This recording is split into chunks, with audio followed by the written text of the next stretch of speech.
Uh,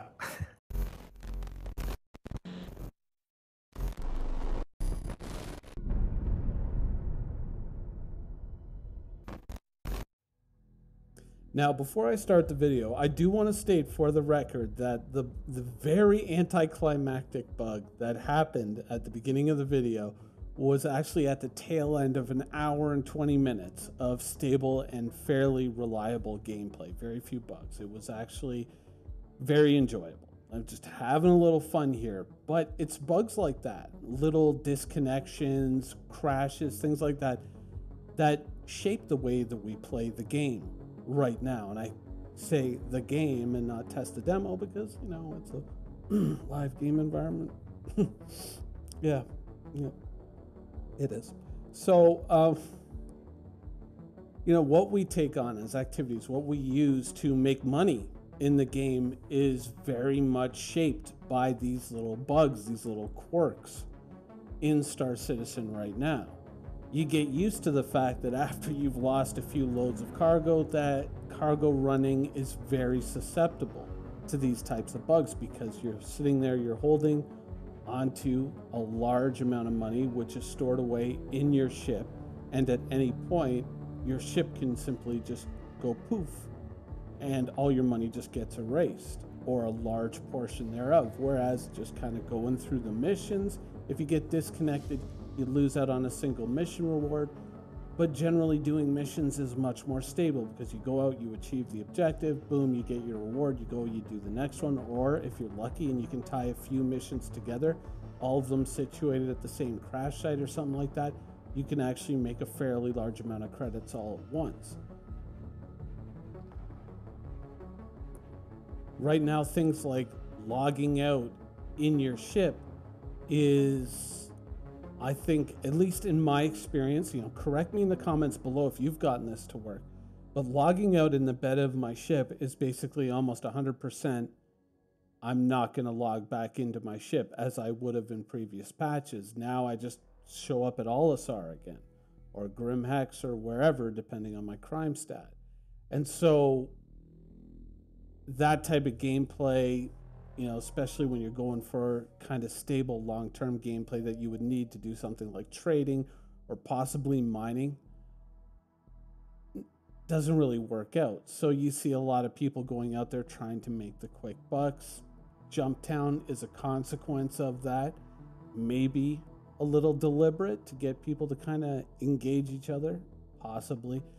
But in general, a lot of people are now kind of moving towards missions. You know, trading can work, but it can also fail very spectacularly. Now, a lot of players might look at this situation and say, well, then the primary goal should be stability, getting it so that the client rarely, if ever, crashes. You know, getting the client to run in a very stable state, a very predictable state, so that players can feel freed up to go and explore and really kind of make the money that they want to make. For instance, I have a Caterpillar. It's very obvious a fully loaded Caterpillar is going to make much more money than running Jumptown is going to make, especially when you think that the Jumptown content is very much operating on a speed break in terms of how much you can buy and how quickly you can sell it off. It's very obvious that a Caterpillar hauling legal goods can make a lot more money, and therefore give me something else to do and open up the possibility of purchasing more weapons and being a little bit more free with my money and trying things, you know, trying more things out. Stability. If we get stability nailed down, then obviously this is all going to work out. Well, I kind of disagree with stability right now. I wish that stability was something that was realistically obtainable right now, but I don't think that it is.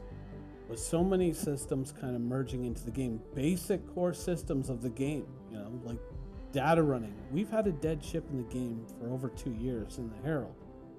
Where's data running? Any form of data running. Not to mention hacking or e-warfare. You know, that could be a down the road thing, but basic data running isn't even in the game. Salvage. We're coming up to the first anniversary of the Reclaimer's release, and we still don't have salvage in the game. There's a lot coming into the game, and a lot of it could break this thing. You know, a lot of people go, oh, you know, they got to fix the UI. They got to fix the UI. The UI is terrible. True. The UI is pretty brutal. And, you know, I dug up some actual old footage to show you just how little the UI has changed over the years. Let me give you a little blast from the past. Recognize any elements of the HUD in this? Exactly. Look at that. I mean, some minor differences. You know, we used to have a little bit more information up on the screen, but think about it. How little so much of that has changed. And just in case you're wondering what ship this is, surprise, it's everybody's favorite highly maneuverable pirate fighter. Remember these days? Yeah, I know, right? But yeah, I mean, look at how much of that HUD still carries over until today. So you have to think that CIG has got some big UI change coming.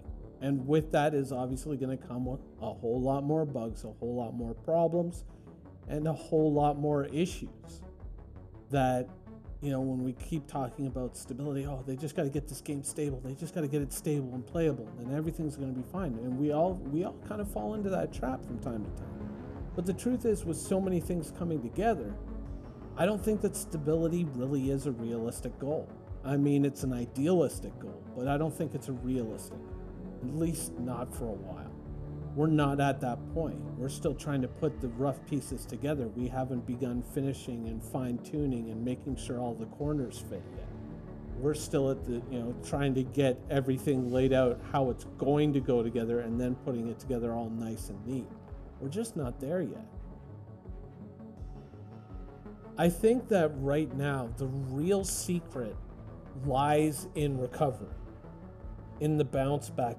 But I think that my solution doesn't come without its minuses, without its drawbacks, or its, you know, potential dangers. You know, obviously we're very well aware, you know, your ship blows up, the game recognizes that your ship is gone instantly, right? It knows that either your ship is abandoned at some landing site on Daymar or wherever, or it's been destroyed. The game instantly recognizes that that happened. I think that for the time being, and obviously there should be a big fat disclaimer attached to this saying, you know, this is just a temporary measure until game stability reaches a certain point that we feel that we can turn this off. Don't get used to it, even though honestly we know a lot of players will, and if you kind of give it to them, they'll complain once it gets taken away. But I think that instead of having to pay the expedited fee to get the ship faster, the ship should just come back at the expedited rate, and the fee should be to basically reinstate the ship, or, you know, reintegrate the ship at, you know, whatever landing site you're at, so long as it's compatible with that ship, with its cargo, weapons, and however it was in its end state before it was destroyed or lost or abandoned, to reintegrate it as that ship with that cargo, everything still intact. You know, we can obviously snapshot the state of a ship and say, oh, it's destroyed, oh, it's abandoned, and, you know, you log back into another server, and the next server already knows that your ship is gone. We should be able to snapshot the state that that ship was in, what it was carrying, where it was, and then say, pay the expedited fee, you get it back as it was. So I think that that's something that would encourage a lot more experimentation with weapons, shields, coolers, knowing that you simply pay the expedited fee and you get it all back. Knowing full well, of course, that once Star Citizen goes live, that's no longer the case, and it goes back to the harder set of rules, or perhaps, you know, it's going to take longer to recover the ship, and that expedited fee might become much more expensive to really realistically represent the insurance, I guess, premium on that ship. I think that we're kind of at a stage in the game where we should be actively, as players, more out to experiment with different ship setups and different ideas and different combinations of weapons and shields and engines and things like that.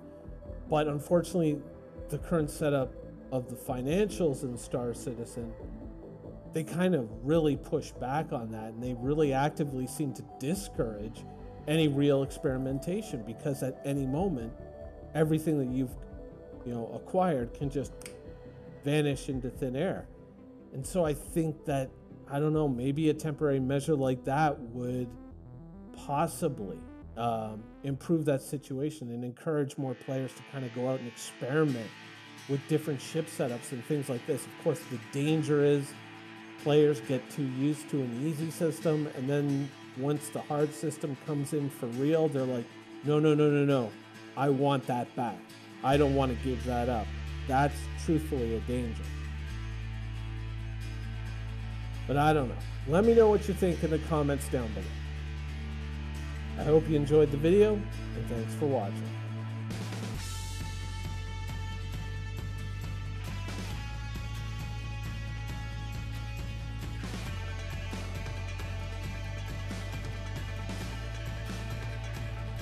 Thank you for watching. So if you want to keep up with the latest and greatest in Star Citizen and Squadron 42's development, please follow us on our social media channels. See you soon.